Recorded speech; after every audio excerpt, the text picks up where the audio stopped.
Hey guys, so I am sitting on the waterfront in Port of Spain, Trinidad, and that's the water. Um, I thought here would be the perfect spot. Hopefully, it's not too windy um, to document the last couple weeks. So I'm here because my dad passed away 2 Saturdays ago, and his funeral was this past Saturday. And now my sister's calling me. It's been very interesting the past couple weeks. Um, okay, I'm back.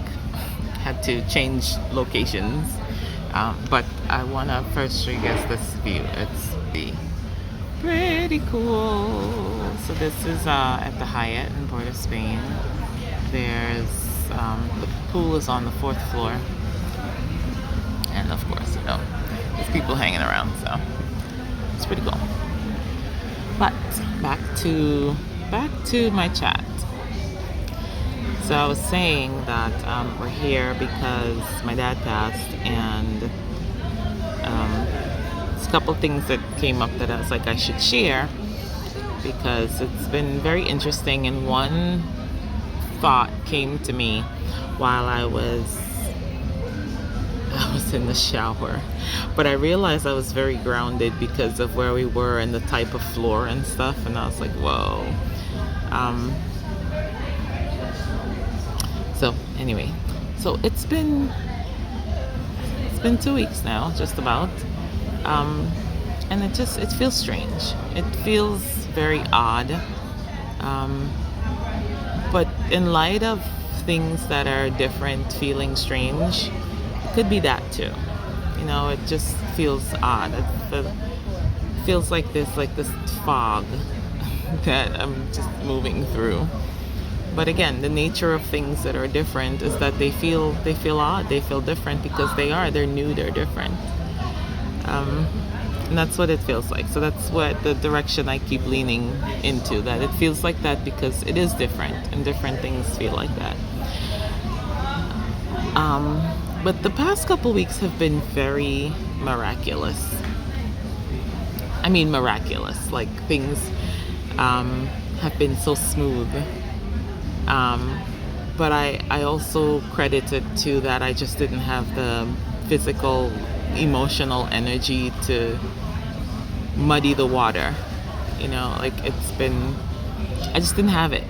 It's like where the chips fall, they fall. Whatever happens, because I just didn't have it. And I think the benefit in that has been a very miraculous couple weeks where things just happened for us, like things just fell into place and just worked out perfectly. For example, we were looking for an Airbnb, and I found the place, sent it to the siblings, they did anything, and then like the day before we left, they're like, oh, did you book the place? I'm like, no, I sent it to so we went on to book it, and they did not have it available for the first night we were going to be there, the Thursday night. So we booked it anyway, and then booked a hotel for that night. But when you book on Airbnb, they're like, what's the reason for your travel? So we put in the reason for the travel. Our dad passed, and to take care of things. And the host messaged and asked us if we wanted she's like, we can get it available ready for you guys for the Thursday evening. And they did. And so we had it, for the Thursday evening, which was awesome. It's weird. So I had a friend of mine pass away in August. No, she didn't pass in August. Karen passed in October. And one of the things the rabbi at her funeral talked about was, grief coming in waves. And her words of encouragement to the family was to just, when it comes, let it come. And I thought that was such really, really good advice. And that's kind of what it's felt like.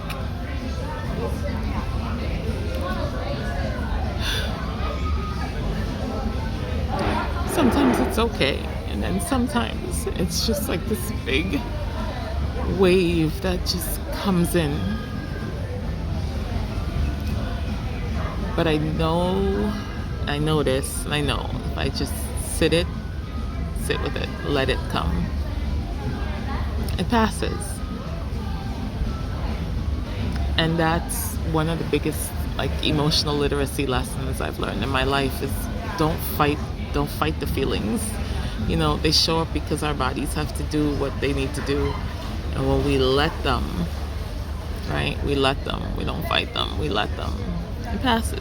It always passes. Right? Nothing is forever. Change is the only constant in life, and so things pass.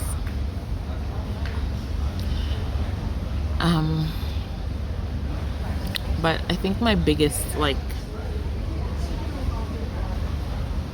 takeaway thought,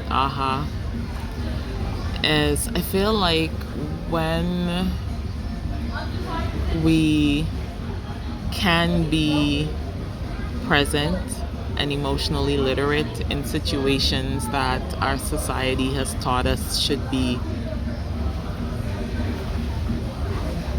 detrimental, life-altering, super hard.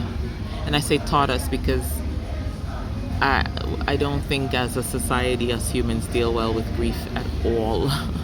It's one of those emotions that we push back on, we push away, we try to quell other people's feeling about it because we feel so uncomfortable about it.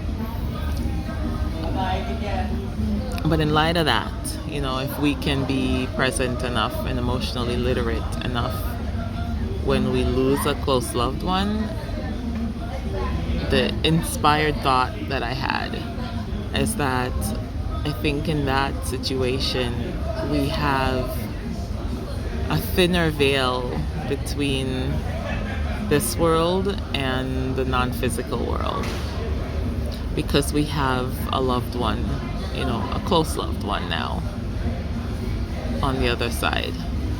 And I think that thins the veil for us. I think it gives us more access, better access to it. But I don't believe we can access that if we're not present and being emotionally literate about it. When I say that, I mean not lost in the loss. That we know that even in the loss, it's all perfect. It's part of the process. It's part of the journey. That we can be with the hard feelings and know that it's okay. I think if we can be there, then we can access that thinned veil. And I guess lastly, for all of my family and friends that have been amazing, absolutely amazing. My cousins on my mom's side that came up to the funeral, and all our friends that took care of mommy while we were away, and all my aunties and everyone. Thank you guys so much. That's definitely one of the overwhelming things, was to see the outpouring of love and support from everyone. We barely didn't even have to cook anything while we were here. There was so much food. There was so much food. Thank you guys so much. I've been saying that I think my dad was peaceful and ready. He believed, he knew that we were okay. He knew that his extra special kids were okay, not us, his other set of kids were okay. He knew folks were okay. He knew his sister was okay. Like, he knew we were okay. And that's always been my dad. Like, if everybody else is good, he's good. And I think he knew everyone else was good. So thank you for everyone who helped make it good. I love you guys. And I'm good.